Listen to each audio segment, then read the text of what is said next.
सो आज हम लोग है सॉल्यूशन चैप्टर के PYQs पे। सबसे पहला क्वेश्चन कह रहा है कि रॉल्ड्स लॉ क्या है सॉल्यूशन का, जिसके अंदर नॉन वॉलेटाइल सॉल्यूट होते हैं।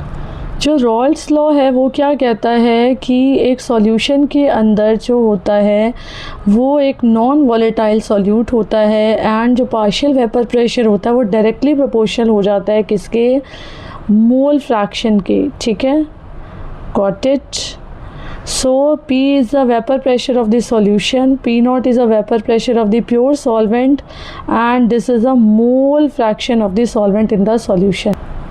So coming on the next question, what is meant by ideal solution and give any two characteristics. So ideal solution क्या है? सी आइडियल सॉल्यूशन जो होता है वो ओबे करता है रॉल्ड्स लॉ को, yes, over the entire range of the concentration at all temperature. So characteristics क्या क्या होते हैं आइडियल सॉल्यूशन का? हो गया कि जिसकी ज़ीरो इंथैल्पी ऑफ मिक्सिंग होगी, येस, ज़ीरो वॉल्यूम का चेंज होगा, एंड जिसके अंदर आइडेंटिकल इंटरमोलिकुलर फोर्सेस होंगे। जो AB है वो किसके बराबर है, AA के और BB के। ठीक है, so zero enthalpy of mixing का मतलब हो गया कोई भी हीट एब्जॉर्व नहीं होगी और कोई भी रिलीज़ नहीं होगी। ज़ीरो वॉल्यूम का मतलब हो गया कि जो टोटल वॉल्यूम है वो exactly sum of the volume of the pure component के बराबर रहेगा। और आइडेंटिकल इंटरमोलिकुलर फोर्सेस का मतलब है कि जो एडेसिव फोर्सेस होते हैं डिफरेंट मॉलिक्यूल के बीच में वो मैच करेंगे कोहेसिव फोर्सेस को, क्योंकि वो आइडियल है। So it will follow all the good properties. Got it. Next question पे आते हैं हम। पॉजिटिव और नेगेटिव डेविएशन हमें बताना है रॉल्ड्स लॉ का with one example. So positive deviation क्या होता है? जब वेपर प्रेशर जो होता है वो हाइयर हो जाता है रॉल्ड लॉ से। ठीक है, हाइयर हो जाता है रॉल्ड लॉ से, जिसके अंदर जो इंटरमोलिकुलर फोर्सेस हैं वो वीकर हो जाते हैं। मतलब इंटरमोलिकुलर फोर्सेस मतलब जो AB का जो अट्रैक्शन है वो वीकर हो जाएगा किससे, AA से और BB से। क्लियर। नेक्स्ट है उसकी एस्केपिंग टेंडेंसी जो हो जाएगी, जो मॉलिक्यूल है वो एस्केप कर जाएगा वेपर के फेस में बहुत अच्छे से। इंथैल्पी ऑफ मिक्सिंग जो हो जाएगी वो भी ग्रेटर देन ज़ीरो हो जाएगी, मतलब हीट जो है वो एब्जॉर्व करेगी। और वॉल्यूम ऑफ मिक्सिंग जो हो जाएगी वो भी, उसका क्या मतलब है कि जो टोटल वॉल्यूम है वो इंक्रीज़ कर जाएगा आफ्टर मिक्सिंग।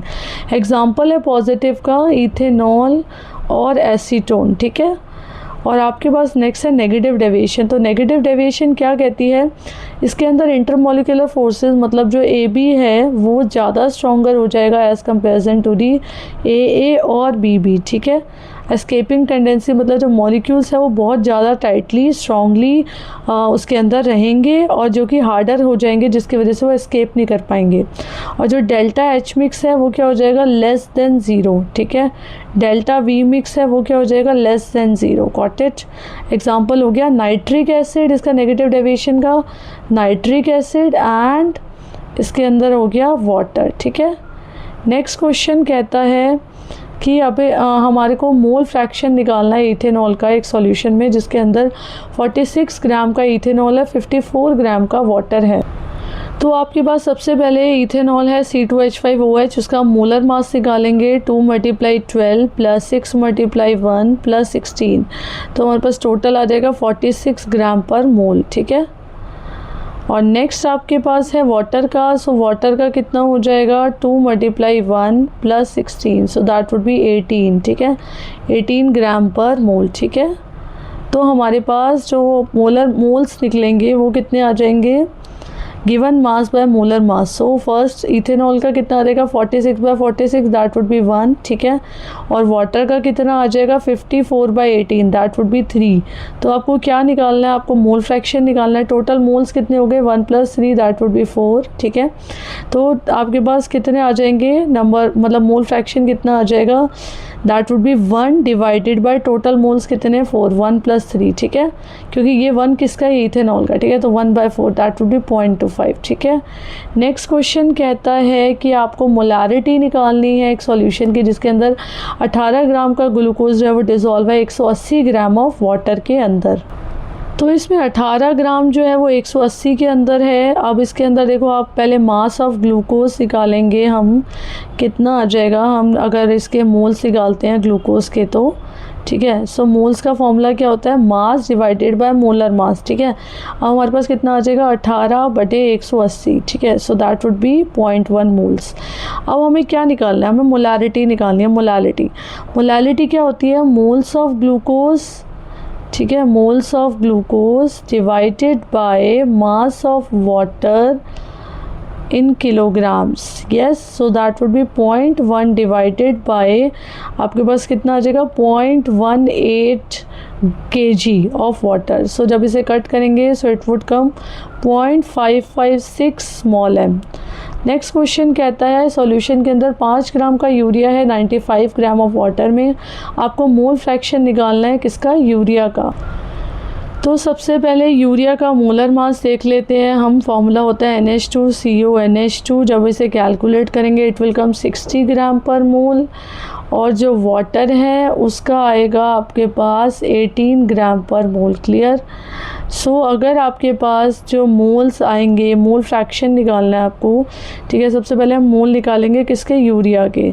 सो यूरिया के मोल कितने हैं, 5 divided by 60, so that would be equal to 0.0833। ठीक है। अब हम मोल ऑफ वाटर निकालेंगे। सो मोल ऑफ वाटर क्या हो जाएगा, that would be equals to 95/18। ठीक है, क्योंकि दे रखा है 95 है ना, और 18 उसका मोलर मास हो गया। इसको डिवाइड करके हमारे पास आंसर आ जाएगा 5.2 समथिंग। मोल फ्रैक्शन क्या होता है, मोल फ्रैक्शन होता है कि जैसे यूरिया का है 0.08 डिवाइडेड बाय, दोनों को ऐड कर दो, 5.2 प्लस 0.083। सो आंसर आपके पास आ जाएगा 0.015। क्लियर। नेक्स्ट क्वेश्चन कह रहा है कॉलिगेटिव प्रॉपर्टीज़ क्या हैं, और कोई भी 4 कॉलिगेटिव प्रॉपर्टीज़। कॉलिगेटिव प्रॉपर्टीज़ जो होती हैं वो प्रॉपर्टीज़ होती है जो कि डिपेंड करती हैं टोटल नंबर ऑफ सॉल्यूट पे। ठीक है, basically total number of solute पे जो भी प्रेजेंट होगा। ठीक है, total number of solute particle जो भी प्रेजेंट है। सो ये पार्टिकल डिपेंडेंट हो गया क्योंकि ये चेंज हो जाएगा based purely on the concentration of the solute. और आइडेंटिटी भी इंडिपेंडेंट हो गया क्योंकि जो केमिकल नेचर और साइज़ और चार्ज है सॉल्यूट का वो नहीं मैटर करेगा। हमारे पास 4 कॉलिगेटिव प्रॉपर्टीज़ होती हैं। कौन कौन सी, एक तो relative lowering of vapour pressure, एक होगी एलिवेशन ऑफ बॉइलिंग पॉइंट, और एक होगी डिप्रेशन ऑफ फ्रीजिंग पॉइंट, और एक होगी ऑस्मोटिक प्रेशर। ठीक है। नेक्स्ट क्वेश्चन कहता है why does the vapour pressure decrease when a non volatile solute is added to the solvent. So vapour pressure जो है वो सॉल्वेंट का क्यों कम हो जाएगा जब हम नॉन वॉलेटाइल सॉल्यूट को ऐड कर देंगे, क्योंकि जो सॉल्यूट के पार्टिकल्स होंगे वो ऑक्यूपाई करेंगे एक portion of the liquid surface की लेयर को, reducing the number of the solvent molecules. Yes, सबसे पहले क्या स्टेप बाय स्टेप है, एक तो सरफेस एरिया ऑक्यूपेंसी हो जाएगी कि वेपर प्रेशर क्यों कम हो जाएगा जब नॉन वॉलेटाइल सॉल्यूट ऐड होगा। सरफेस एरिया ऑक्यूपेंसी हो गई, इवेपोरेशन का रेट कम हो गया, वेपर कंसनट्रेशन कम हो गई। ठीक है, जिसकी वजह से कि वेपर प्रेशर जो हो जाएगा वो कम हो जाएगा जब नॉन वॉलेटाइल उसके अंदर डाला जाएगा सॉल्यूट। ठीक है, lower vapour concentration, reduce evaporation rate. Next question कह रहा है हमें वांट ऑफ फैक्टर को डिफाइन करना है और क्या इंफॉर्मेशन ये हमें प्रोवाइड करता है। तो वांट ऑफ फैक्टर जो होता है वो एक मेज़र होता है effect of the solute on the colligative property. Basically van't Hoff factor का फॉर्मूला क्या होता है, एक्चुअल नंबर ऑफ पार्टिकल्स, ठीक है, actual number of particles divided by number of formula units. ठीक है।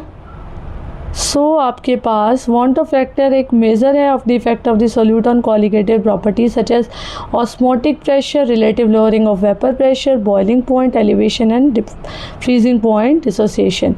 यस, सो अगर तो देखो डिसोसिएशन या फिर एसोसिएशन होगा, सो अगर डिसोसिएशन होता है तो आपके पास जो आई होगा वो ग्रेटर देन 1 आएगा। ठीक है, वांट ऑफ फैक्टर डिसोसिएट हो गया, और आई लेस देन 1 हो जाएगा अगर एसोसिएट हो जाता है, और अगर कुछ भी नहीं होता तो आई इक्वल्स टू 0 आता है। ठीक है, so this is the want Hoff factor. Next question कह रहा है क्यों जो मोलारिटी होती है उसे प्रेफर करा गया मोलारिटी के ऊपर in the study of colligative properties. जो मोलारिटी है उसे प्रेफर करा गया है मोलारिटी के ऊपर। एक तो सबसे पहले जो टेम्परेचर इंडिपेंडेंस है, ठीक है, मोलारिटी, क्योंकि मास जो होता है इसके अंदर कांस्टेंट रहता है, मास कभी भी चेंज नहीं होता। वॉल्यूम एक्सपैंड करता है और कॉन्ट्रैक्ट करता है। ठीक है, यस, और वॉल्यूम जो होता है वो टेम्परेचर के साथ साथ बढ़ता ही जाता है। ठीक है, relevance to the colligative property, accurate over the temperature ranges and reliable concentration. ठीक है, सो मोलारिटी को प्रेफर करा गया है मोलारिटी के ऊपर। सो अगर ये वीडियो समझ में आ गई है तो मेरे चैनल को लाइक कर देना, शेयर कर देना एंड सब्सक्राइब ज़रूर करना, क्योंकि हम लोग 11th की जो केमिस्ट्री की वीडियोज़ है वो सैटरडे को देखते हैं एंड जो 12th की केमिस्ट्री की वीडियोज़ हैं वो जो भी PYQs हैं जो कि हम संडे को करते हैं। ओके, तो प्लीज़ सब्सक्राइब करना जिससे आपको आगे की वीडियोस मिलती रहें। Thank you.